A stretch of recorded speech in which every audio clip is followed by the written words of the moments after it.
Section 25.3 is now going to introduce the concept of magnetic flux, which is a measure of how much magnetic field crosses a coil in such a way as to induce currents in it. Let's think a little bit about what it means for magnetic field to cross a loop. On the left, you see a loop that is perpendicular to us, and the magnetic field is going through the loop.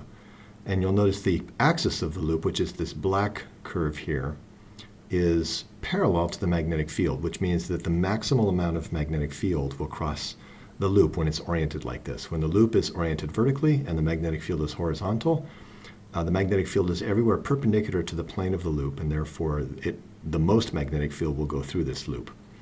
If we rotate the loop, on the other hand, we decrease the area available to the B field, to the magnetic field. You'll notice there's an angle theta between the loop axis and the magnetic field. So that angle theta then reduces, if theta is more than 0, it reduces the amount of magnetic field that actually goes through the loop. And therefore, if we're going to talk about how much magnetic field goes through a loop, we can utilize this concept of magnetic flux, and we'll define it in just a moment.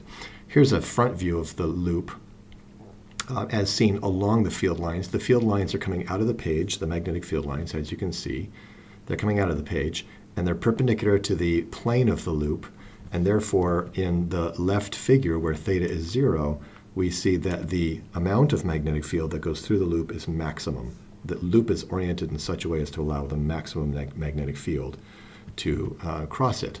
On the other hand, if we rotate it, you'll recall that this second figure is where the loop is oriented at an angle theta with respect to the field. In that particular case, you see that there is less field. This is how the loop would look to us if it were tilted, so that we are no longer looking along its axis, but the axis is pointing up toward us. Anyway, the amount of loop that we see is less, and therefore the amount of magnetic field that crosses that loop is less. So let's come up with a definition now. For the magnetic flux. It's denoted by the capital letter phi in the Greek alphabet. Capital Phi is equal to the magnetic flux is defined as the effective area, the area that is able to be traversed by the B field, times the strength of the magnetic field, which is A B cosine theta. You'll notice A cosine theta is the area that the magnetic field actually sees. For example, in this one on the right, it's less field because the loop is tilted at an angle, and that angle, theta, enters into the calculation via the cosine of that angle. So the flux is defined as the area of the loop, the total area of the loop, times the magnetic field that traverses it, times the cosine of the angle between the magnetic field and the axis of the loop. The unit of magnetic flux is going to be, it's called the Weber, and if you think about it, it's an area, A, which is in units of meters squared, B, which is in units of Tesla, and cosine theta doesn't have any units.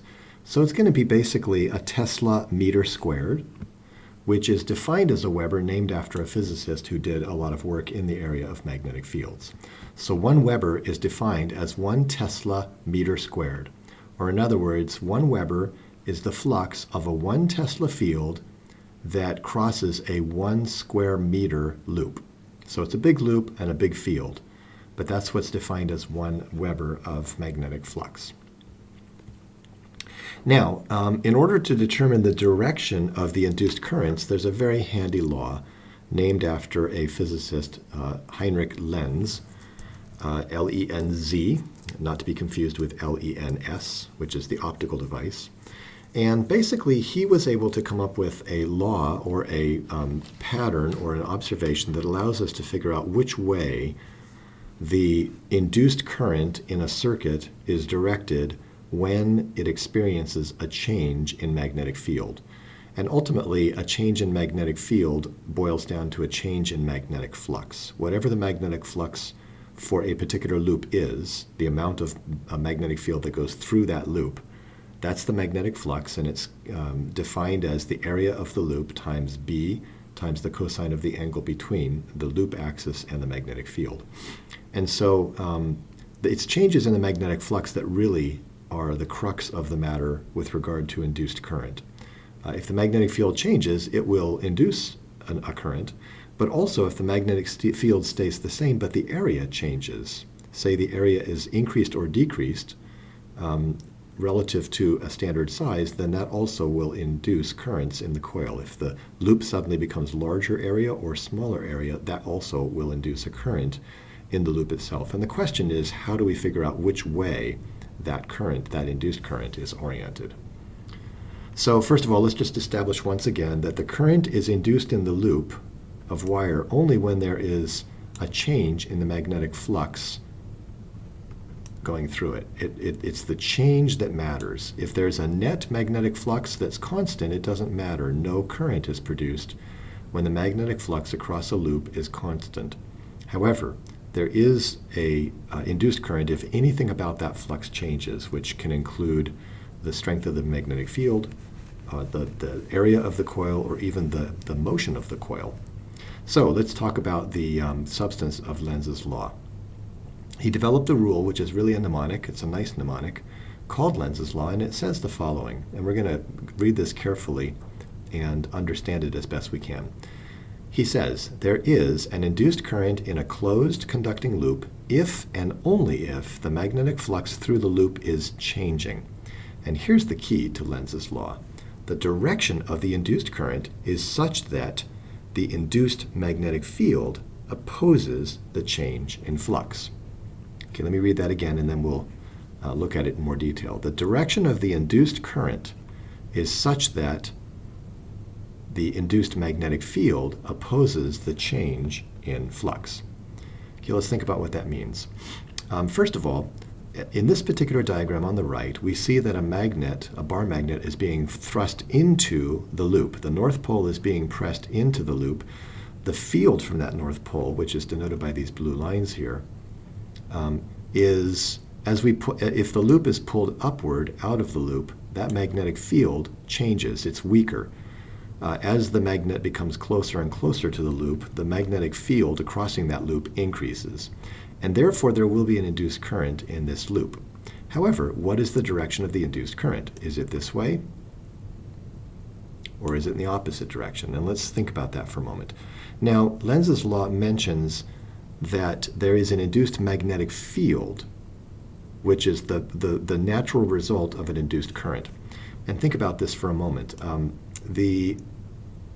If the current were this way, if the current were counterclockwise as seen from above, what magnetic field would it generate?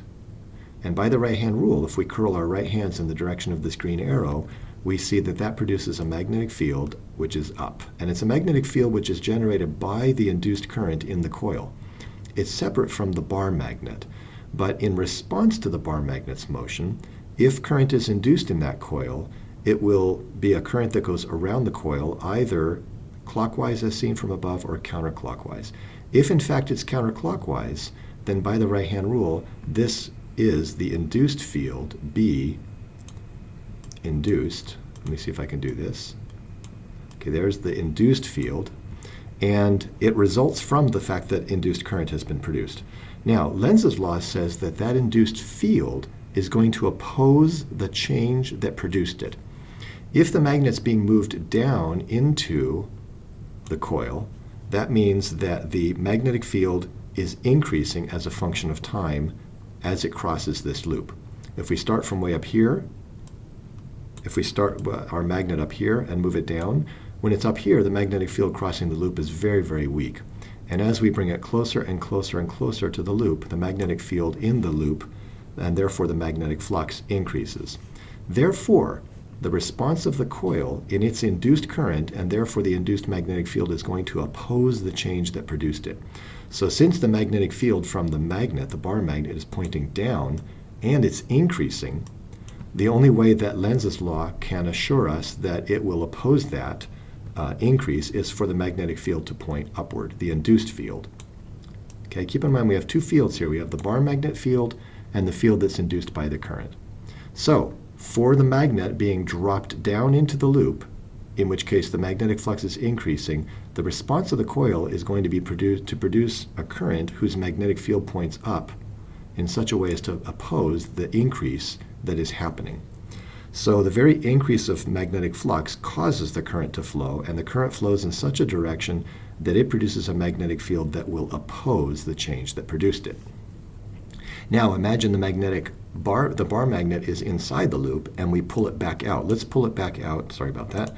Let's pull it back out the way we came in. So as we pull it out, the magnetic flux across that loop is going to decrease over time. And since it's changing, it produces that induced current. But the important point here is that the induced current is going to create a magnetic field which is going to oppose the change that produced it. And in this case, that opposition is going to be the opposing of a field that is weakening, and therefore the induced field is going to try and increase that field. Okay, so in summary, if the magnetic flux in a loop is increasing and it points in a particular direction, the loop is going to produce a field which opposes that magnetic field. So it's going to be pointing in the opposite direction. In the case when the magnetic flux is decreasing over time, then the magnetic field produced by the induced current is going to add to the field to try and increase it. And that's the substance of Lenz's law. So here's a three-part diagram that shows what's going on. On the left side, the magnet is not moving.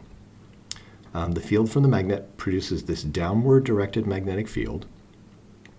And in each case, it's moving. In the first panel, it's not moving. And therefore, since the magnet's not moving, the flux remains constant, and therefore there is no induced current in the lower loop. Now, you notice that that's denoted by the fact that the current meter reads 0. In the second case, we have the magnet being pushed down into the loop, in which case the flux in the loop is pointing downward, the magnetic field is pointing downward, and the flux is increasing in time, and therefore the induced current is apparently going to be clockwise, as seen from above, which is going to produce a field that points up in such a way as to try and take away from or oppose the field pointing down that's producing it. In the right, and you'll notice that the circular current in the counterclockwise direction as seen from above is evidenced by the deflection of the needle to the right. In the third panel, we are moving the magnet up out of the coil. Notice it's pointing downward, the field from the bar magnet, but it's pointing downward but decreasing in time, and therefore the flux over this loop is going to decrease in time, and therefore the induced current is going to be one that produces a magnetic field that points downward to try and increase the field that is decreasing. It's going to try and bring it back. And therefore, we're going to induce a current which is clockwise, as seen from above, in order to produce that magnetic field that opposes it. Okay, so these are the three cases where we have a bar magnet moving into the loop. It turns out that you don't have to move the bar magnet. You can move the loop instead. As long as there's relative motion between them, we'll see the same thing happening. And I've posted a nice video that shows some of this graphically, some of this response of the coil graphically. So I think that ends section 3 now, so we'll continue in our next lecture on section 4 of the text.